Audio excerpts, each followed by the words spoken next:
प्रभाग क्रमांक 26 मधील मतदारांच्या घरोघरी भेट देऊन शिवसेनेचे चारही उमेदवार एक दिलाने आपला प्रचार करीत आहेत। या प्रचार कार्यात त्यांच्यासह प्रभागातील सामाजिक कार्यकर्ते, ज्येष्ठ नागरिक तसेच तरुणांच्या शिवसेनेच्या जय जयकारात अनेक दिवसांपासून जोरदार प्रचार सुरू आहे। प्रभाग क्रमांक 26 मधील शिवसेनेचे चारही उमेदवार थोरा मोठ्यांचे आशीर्वाद घेत आहेत, तर अनेक ठिकाणी महिलांच्या वतीनं औक्षण करून त्यांचं स्वागत करण्यात येत आहे। यावरून नागरिकांनीही या उमेदवारांना उत्स्फूर्त पाठिंबा दिला असल्याचे चित्र दिसत आहे।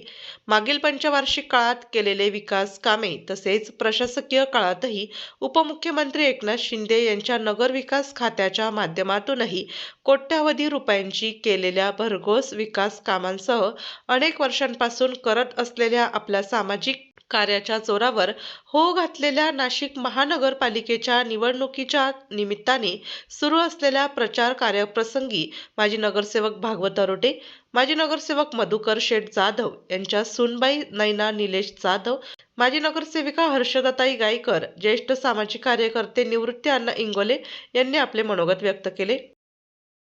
खरं तर मागच्या पंचवार्षिकला 9 वर्षापूर्वी जेव्हा शिवसेनेचे उमेदवार निवडून आले, त्यांच्या माध्यमातून जे कामं आपल्या प्रभाग 26 मध्ये झाले, लोक उत्स्फूर्तपणे सर्व उमेदवारांचं आमचं स्वागत करत आहे आणि खूप आनंदी वातावरण आहे। लोक आमच्या प्रचारात स्वतःहून सहभागी होत आहेत। लोकांचा जनतेचा जो प्रचंड प्रेम आम्हाला पाहायला भेटतं, त्याच्याबद्दल आम्ही सर्व उमेदवार समाधानी आहोत।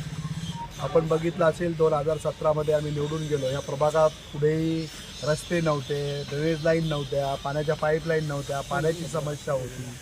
मग ते शिवशक्ती असो की आशीर्वाद नगर असो की म्हाडा, या सर्व समस्यांनी ग्रासलेला असा प्रभाग होता आणि विस्तीर्ण असा प्रभाग असतानाही आम्ही सर्वांनी मग ते शिवशक्तीची लाईन असेल, माऊली लॉन्स ते शिवशक्तीपर्यंत ITI पूल, तो पाण्याची लाईन असेल, पाण्याच्या टाक्या असतील, ड्रेनेज लाईन असेल, पाण्याच्या लाईन असतील, रस्ते असेल, आज आपल्याला चांगल्या परिस्थितीचा प्रभाग दिसतोय। या नागरिकांनाही सांगायला अभिमान वाटतो की नेता पक्षाचा कसा असावा, तर आमच्या एकनाथजी शिंदे साहेबांसारखा गर्वाने सांगतो आम्ही। नागरिक उत्स्फूर्त असं आम्हाला साथ देत आहेत आणि सांगताय की आम्ही तुमच्या बरोबर आहोत, कारण तुम्ही आमची कामं केलेली आहेत आणि म्हणून मी नागरिकांचाही आभार मानतो आणि सर्वांना एकच विनंती करतो की येणाऱ्या 15 तारखेला धनुष्यबाणासमोरील बटन दाबून सर्वांनी धनुष्यबाण म्हणजेच शिवसेनेला विजय करावं, शिवसेना म्हणजेच आमच्या एकनाथजी शिंदे साहेबांचे हात बळकट करावे, एवढी आपल्याला कळकळीची विनंती करतो। जय महाराष्ट्र। मी बघताय की आत्ताच 3 दिवसापूर्वी एक दणदणीत असा विजय आम्हाला शिवसेनेच्या माध्यमातून तुम्हा सगळ्या नागरिकांना बघायला मिळतोय। मला या माध्यमातून एकच सांगायचं वाटतंय की बघा, आज आम्ही ज्या पक्षाच्या माध्यमातून तुमच्या सगळ्यांच्यापर्यंत येतोय, खरं तर आम्ही आज नगरसेवक म्हणून नाही तर शिवसैनिक म्हणून लोकांच्यापर्यंत पोहोचतोय आणि शिवसैनिक म्हणून पोहोचत असताना लोक चांगल्या पद्धतीने आम्हाला कनेक्ट होत आहे आणि याचसाठी की गेली आज तुम्ही बघताय 2017 ते 2025 पर्यंतचा कालावधी हा राजकीय म्हणून नाही तर सामाजिक म्हणून किंवा एक आम्ही शिवसेनेचं काहीतरी देणं लागतो, शिवसैनिक लागतो, या अनुषंगातनं आम्ही आत्तापर्यंत इथे कामकाज केलं। मला बस तुमच्या हे सगळ्याच्या माध्यमातून एकच सांगायचं वाटतंय की आपल्याला किंवा अजूनही आपल्या मनातील मुख्यमंत्री आणि आता उपमुख्यमंत्री म्हणून काम करत आहेत आणि आमच्या शिवसेना पक्षाचे मुख्य नेते आदरणीय एकनाथ शिंदे साहेबांनी जे काही काम आत्तापर्यंत जनतेसमोर ठेवलंय, जे काही काम आत्तापर्यंत महाराष्ट्रासाठी ठेवलंय आणि आज आमच्या लाडक्या बहिणींना सोबत घेऊन, लाडक्या बहिणींचे आशीर्वाद आणि प्रेम सोबत घेऊन त्यांनी इतका मोठा विजय आज या ठिकाणी मिळवलेला आहे। तर मला असं वाटतं की आपल्या सगळ्या भगिनींनीच या माध्यमातून साहेबांचे हात बळकट करण्यासाठी या संपूर्ण शिवसेनेच्या पाठीशी उभं राहावं अशी मी या ठिकाणी एक विनम्र आशा म्हणा किंवा अपेक्षा तुमच्याकडे व्यक्त करते। बघा, प्रभागाचा सर्वांगीण विकास साधण्यासाठी मला असं वाटतं की प्रत्येक जण हा, प्रत्येक नगरसेवक असो किंवा आज इच्छुक उमेदवार असो, आज आमच्या अण्णा असतील, आज आमच्या नैनाताई असतील, आज मधुशेठच्या माध्यमातून त्या प्रतिनिधित्व करताय, हे सगळं करत असताना प्रत्येकाला असं वाटतं की आपल्या माध्यमातून प्रभागात कामं व्हायला हवी।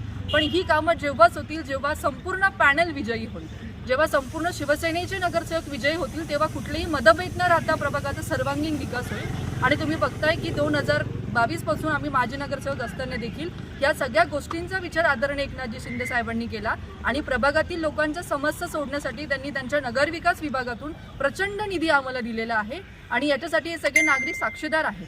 त्यामुळे याच पद्धतीने प्रभागाचा विकास करायचा असेल तर तुम्हा सगळ्या नागरिकांना, माझ्या सगळ्या माता भगिनींना तुम्हाला धनुष्यबाणाचं समोरचं बटन दाबून आम्हाला विजयी करावं लागेल, तरच प्रभागाचा सर्वांगीण विकास होईल. त्यामुळे मी या सगळ्या मीडियाच्या माध्यमातून माझ्या माता भगिनी, जनता जनार्दन यांना सगळ्यांनी विनंती करेल, कसल्याही विचार न करता, कसल्याही प्रलोभनाला बळी न पडता येणाऱ्या 15 तारखेला फक्त आणि फक्त धनुष्यबाणासमोरचं बटन दाबून आम्हा सगळ्यांना पुन्हा एकदा तुमची सेवा करण्याची संधी द्याल, अशी मी अपेक्षा या ठिकाणी व्यक्त करते. धन्यवाद. जय हिंद, जय महाराष्ट्र. गेल्या काही दिवसांपासून नाशिक महानगरपालिका रणधुमाळी सुरू झाली आहे आणि या रणधुमाळीमध्ये मागील 9 वर्षांपूर्वी जे नगरसेवक शिवसेनेचे निवडून आले त्या नगरसेवकांच्या माध्यमातून आपल्या प्रभागामध्ये भरपूर विकास कामे झाली, जे की अगोदर झालेली नव्हती.